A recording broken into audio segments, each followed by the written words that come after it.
네, 안녕하세요. 오이과학의 루틴쌤입니다. 이번 시간에는요, 생명체의 주요 구성물질 5편이고, 이 영상이 이 구성물질 마지막 편 영상입니다. 어, 앞으로는 되도록이면 이렇게 한 시리즈를 쭉 이렇게 이어서, 네, 조금 영상을 만들어 볼까 하는데요. 그래야지 시청자분들이 혹시나 이 인강을 가지고 조금이나마 공부를 할 때 조금 편하게 좀 공부를 할 수 있지 않을까 싶어서 한번 준비를 해 보게 되었습니다. 앞으로도 한번 그렇게 해볼 거고요. 여러분들의 앞으로도 많은 관심 부탁드리겠습니다. 자, 지난 영상에 이어서 네, 이제 핵산에 대해서 배워보고 있죠. 뭐 핵산의 단위체, 뭐 핵산엔 또 어떤 구조가 있는지, 우선은 세포 핵 안에는 당연히 여러 가지 물질이 있지만 중요한 물질이 있죠. 그거를 우리는 일명 유전 물질이라고 하는데, 그림으로 한번 표현해 드리면 보통 이런 모양 많이 보셨을 거예요. 꼭 알파벳 X자 모양을 닮은 구조물. 이거를 이제 우리는 네, 염색체라고 합니다. 예, 세포 핵 안에는 염색체가 사람의 경우에는 23쌍, 예, 46개가 존재하죠. 그런데 이 염색체는 항상 염색체 이 모양으로 존재하는 게 아닙니다. 참고로. 왜냐면은 그 세포 핵 안에 있다고 했죠. 즉 세포가 분열할 때 염색체가 존재하지, 분열이 끝난 세포는 염색체가 안 보일 수도 있다는 거 명심해 주시고요. 이 그림이 잘 표현된 것 같습니다. 이 염색체가 쉽게 말해서 실을 뭉쳐 놓은 거라고 생각하시면 돼요. 실을 뭉쳐서 이렇게 X자 모양을 만들어 놨다. 근데 그 실 모양을 풀면 이렇게 얇은 실 구조가 나오겠죠? 그렇죠? 그리고 우리는 이런 거를 이제 염색사라고 합니다. 그 사자가 실사입니다. 실사. 그래서 실 모양의 물질 뭐 이렇게 뜻하기도 하는데, 뭐 어떤 책에서는, 뭐 어떤 곳에서는 염색질이라고도 표현하는데 대부분 염색사로 표현하니까 염색사로 알고 계시면 좋을 것 같고요. 그 다음에 지금 보면은 이 실도 꼬여 있죠 또. 예, 참, 왜냐면 이 DNA라는 그 구조가 엄청 길입니다. 길기 때문에 여러 단계로 꼬여 있는 것 같아요. 근데 이 꼬여 있는 게 풀어지지 않느냐? 바로 요 단백질 때문에 그런 겁니다. 요 파란색 부분이 단백질인데 히스톤이라고 써 있죠? 뭐 히스톤 단백질이라 부르는데, 이 단백질이 이 DNA를 꼬아주는 뭐 접착제 같은 역할을 한다고 합니다. 그래서 풀어지는 걸 좀 방지하고 있고, 이렇게 꼬여 있게 되고, 그리고 그 꼬여 있는 걸 풀면 두 가닥의 이제는 구조가 나오겠죠? 두 가닥. 그걸 우리는 DNA라고 하는 겁니다. 어느 정도 구분을 해 놓으셔야 된다는 걸 좀 좀 강조하겠고요.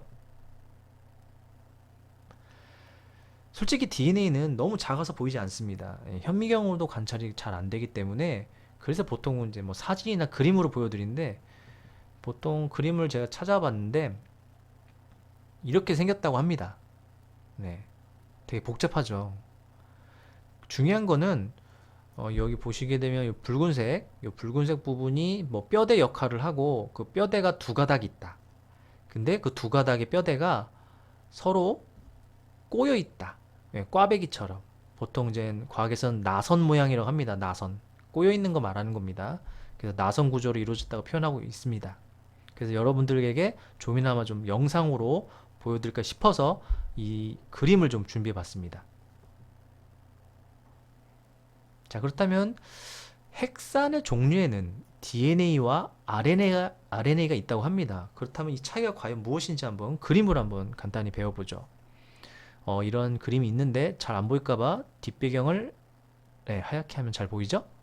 자, 어쨌든 지금 보게 되면 지금 왼쪽은 RNA라고 써 있고요. 오른쪽은 DNA라고 써 있습니다. 그런데 보게 되면 뭐 모양 비슷합니다. 뭐 거의 같다고 봐도 무방하죠. 모양은. 하지만 여기는 두 가닥, 여기는 한 가닥. 그런 차이가 있고, 공통점은 뭐냐면 요 막대기 하나하나, 그쵸? 하나하나를 우리는 뉴클레오타이드라고 합니다. 그쵸? DNA와 RNA의 단위체가 뉴클레오타이드죠. 네, 이렇게 뉴클레오타이드라고 하고, 근데 뭐 뉴클레오타이드가 당연히 무슨 구조로 있는지는 이따가 말씀을 드리겠지만 RNA, DNA는 크게 엄청난 차이는 있지 않다. 그리고 그런 걸 말씀드리고 싶어요. 계속해서 뉴클레오타이드에 대해서 한번 배워보도록 하죠. 이 그림도 찾아봤는데 배경이 좀 어두워서 밝게 만들어 보면, 자, 우선은 여기 보이죠? 아까랑 모양이 다른 것 같지만 비슷비슷합니다. 자, 여기 노란색 부분, 주황색 부분, 이 초록색 부분, 요 세 가지 분자를 합쳐서 우리는 뉴클레오타이드라고 하죠. 그 중에 요 제일 안쪽에서 결합하고 있는 부분을 염기를 잡아주고 있는 분자 이름은 당 옆에 뼈대 역할을 하는 거는 이쪽이네요. 네, 인산. 그래서 뉴클레오타이드는 인산 하나, 당 하나, 염기 하나가 서로 결합해 있는 상태를 우리는 뉴클레오타이드라고 하는 겁니다. 그런데 뉴클레오타이드 DNA나 RNA나 구조는 같죠. 그런데 좀 약간의 차이점이 있습니다. 그 차이점을 말씀을 드리면, 자, 우선은 DNA에 있는 뉴클레오타이드 중에서 뉴클레오타이드는 아까 말씀드렸다시피 염기, 당, 인산이 한 세트라고 했죠. 그 중에서 끝에 있는 염기, 가장 안쪽에 있는 부분을 말하는 겁니다. 염기가 살짝 다릅니다. 자, DNA 염기가 4종류가 있다고 합니다. 그리고 RNA에 요 붙어있는 염기들도 4종류가 있는데 하나씩 읽어보면 요거는 사이토신으로 같고요. C라고 표현하기도 합니다. G, 구아닌, A, 아데닌. 참고로 뭐 사이토신은 어떤 책에서는 뭐 시토신이라고 뭐 읽기도 합니다. 뭐 그건 굳이 뭐 영어 발음이니까 뭐 크게 뭐 고려할 점은 아닌 것 같고요. 그런데 마지막 염기가 하나씩 다릅니다. 이 DNA는 T라는 염기를 가지고 있고 RNA는 U로 시작하는 염기를 가지고 있습니다. 바로 이름은 티민 유라실이라고 합니다. 그래서 우리가 만약 기계로 분석을 한다. 핵산 분석을 하는데 거기 염기 중에 U가 들어있으면 굳이 뭐 자세히 보지 않아도 RNA라는 걸 알 수 있고, T가 들어있으면 당연히 DNA 일부라는 걸 알 수 있는 거죠. 자, DNA는 두 가닥이라고 했습니다. 지금 이쪽이 보면은 요 빨간 창이 바로 폴리뉴클레오타이드라고 합니다. 폴리는 저번 영상에서 말씀드렸지만 폴리란 뜻 단어가 붙으면 많다는 의미를 가지고 있어요. 그래서 뉴클레오타이드가 뭔지 아시죠? 요만큼 요 한 세트가 뉴클레오타이드죠? 뉴클레오타이드가 여러 개의 결합돼 있다. 그래서 폴리뉴클레오타이드라 부르는 겁니다. 큰 의미는 없습니다. 그런데 이 한쪽의 폴리뉴클레오타이드랑 반대쪽의 폴리뉴클레오타이드가 결합을 하죠. 이 사이에서. 결합하는 물질들은 염기 사이에서 결합을 하는 겁니다. 그런데 염기는 상보적 결합을 한다. 이게 무슨 뜻이냐? 상보적을 좀 쉽게 뜻풀이를 하면 상호 보완적, 그러니까 서로 보완을 이루면서 결합을 한다. 즉 염기가 4가지가 있죠. DNA는. 그런데 아데닌이라는 염기는 다른 염기와 붙지 않고요. 티민하고만 결합을 합니다. 분자 구조적으로 그렇게 결합할 수밖에 없는 구조를 가지고 있습니다. 그래서 다른 염기와 붙을 수 없고, 구아닌이란 물질은 구아닌이란 물질은 사이토신이라는 염기와 결합을 합니다. 다른 염기와 결합을 하지 않아요. 그래서 우리가 DNA 분석을 할 때 염기 서열을 분석한다고 하는데, 이쪽 한쪽 가닥에 염기 서열만 분석해도 반대쪽은 뭐가 붙는지 당연히 알 수 있습니다. 그렇죠? 그래서 한쪽만 분석해도 다 알 수 있는 겁니다. 그래서 이런 결합을 상보적 결합이라고 합니다.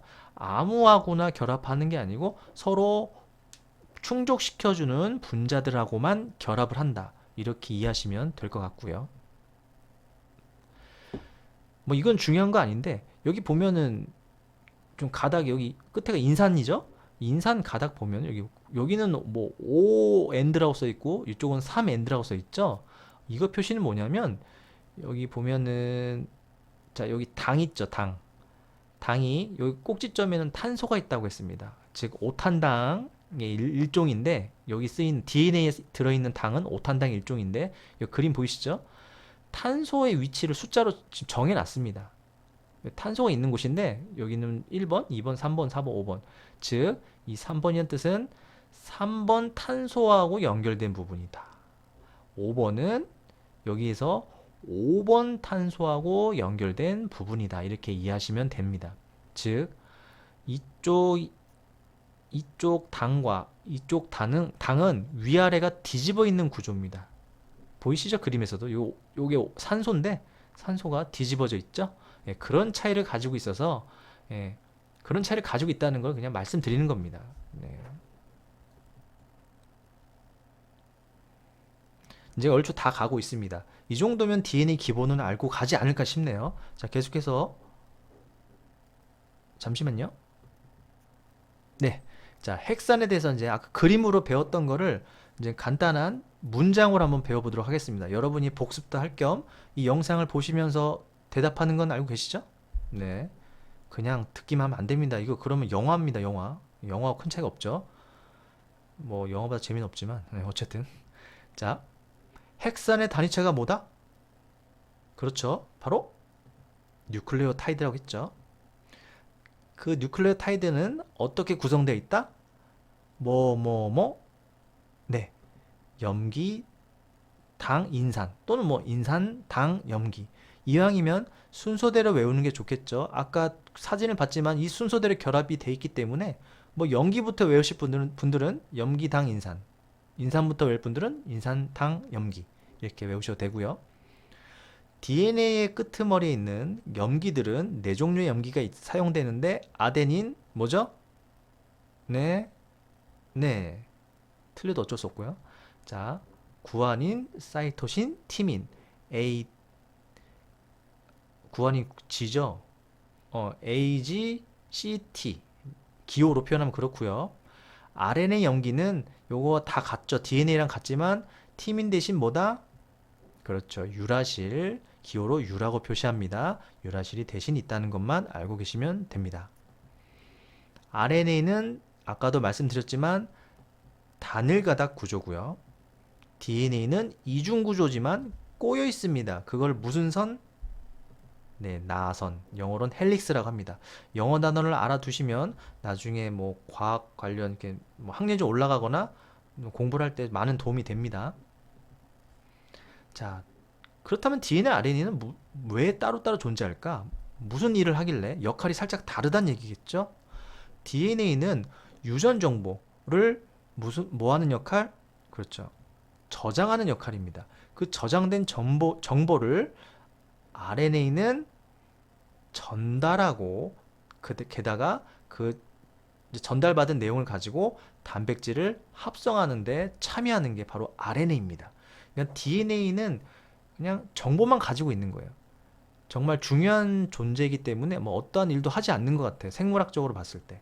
그래서 RNA가 DNA 정보를 복사해 가서 어떤 예를 들면 쉽게 얘기를 들으면 뭐 이제 아미노산을 만드는 공장에 가서 이 정보를 가지고 공장에서 이제 아미노산을 딱 붙여서 단백질을 착 만드는 그렇게 뭐 일을 한다. 이렇게 편하게 이해하시면 됩니다.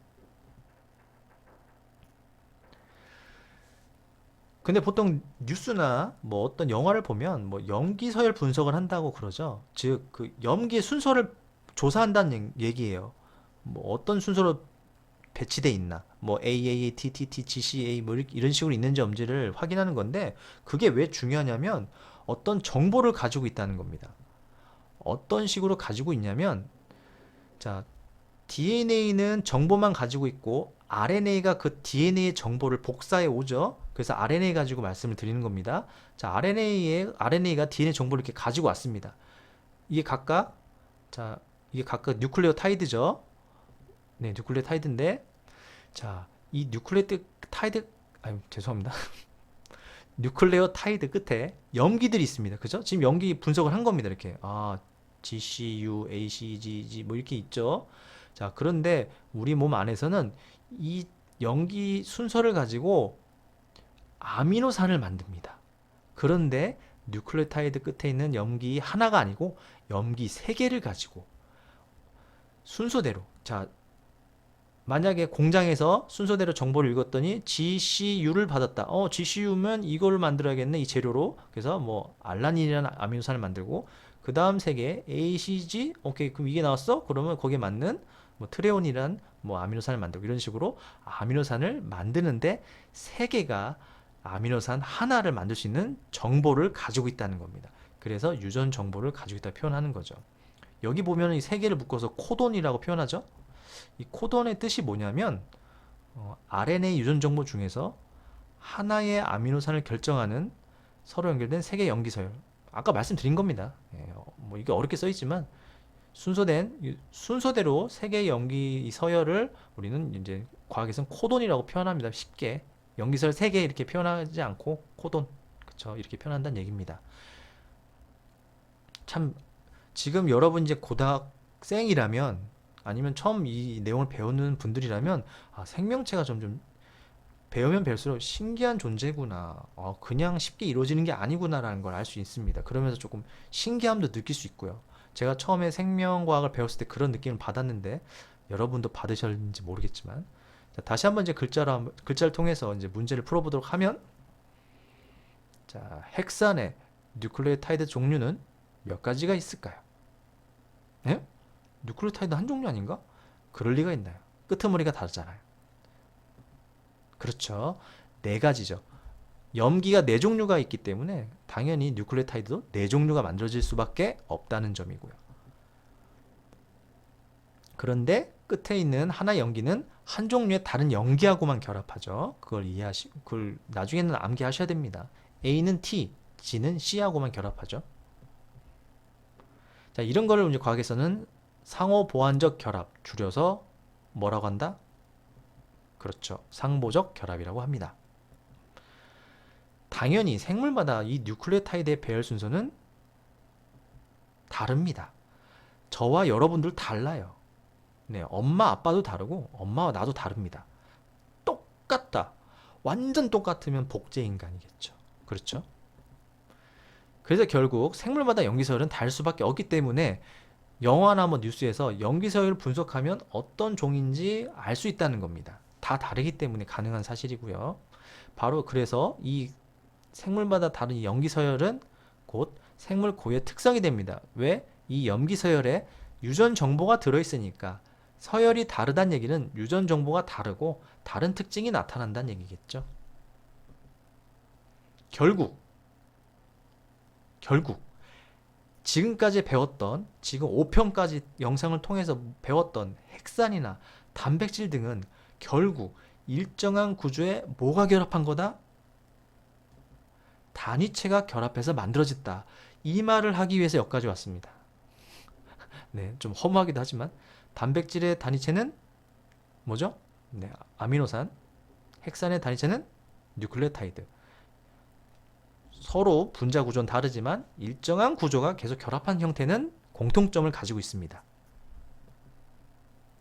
그래서 이러한 물질들은 생명체에서 다양한 기능을 수행할 수밖에 없습니다. 작은 입자가 모여서 큰 물질이 되는 건데, 뭐 솔직히 그냥 큰 물질 하나를 자체를 만들어도 되지만 그러면 다양성이 좀 부족해지겠죠. 그리고 뭐 제가 항상 하는 얘기지만 우리 몸이, 예를 들어서 우리 인간의 몸이 세포가 여러 개 있잖아요. 근데 세포가 크게 하나로만 돼 있다고 칩시다. 그러면 더 만들기도 편할 텐데, 그러면 하나 세포 고장 나면 우리 몸이 다 망가지는 거잖아요. 그렇죠. 그래서 오히려 이게 작은 입자들이 연결해서, 결합을 해서 큰 물질을 만드는 건 나쁘지 않다고 보는 겁니다.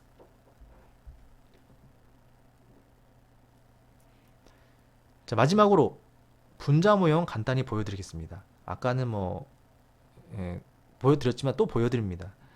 자, 이게 보니 이 사진이 되게 좀 자세하게 그려진 것 같아서 솔직히 분자 모형 그 모형 이렇게 종이나 뭐 플라스틱 재질로 이렇게 조립하는 그런 세트가 있기도 하는데요. 네, 그건 간단한 것만 만든 거죠. 그 나타낸 거죠. 인산, 당, 염기를 이렇게 간단한 블록으로 표현하기도 하는데 실제로 이렇게 복잡합니다. 왜냐면 여러 가지 원소들이 들어있잖아요. 자, 영어 알면 좋습니다. 하이드로젠, 수소, 옥시젠, 산소, 나이트로젠, 질소, 카본, 탄소, 포스포러스, 인. 네, 이렇게 여러 가지 원소들이 이렇게 색깔도 잘 표현되어 있죠. 네, 복잡하게 연결되어 있는데 이 복잡함 속에서도 일정한 규칙과 배열은 존재한다는 게 참 신기한 겁니다. 마구잡이로 붙지 않는다는 거예요. 그래서 생명체는 신기하죠. 네, 이제까지 5편까지 영상 보시느라 엄청 고생하셨고요. 그래도 마지막으로 정리 간단하게 한번 하고 가보겠습니다.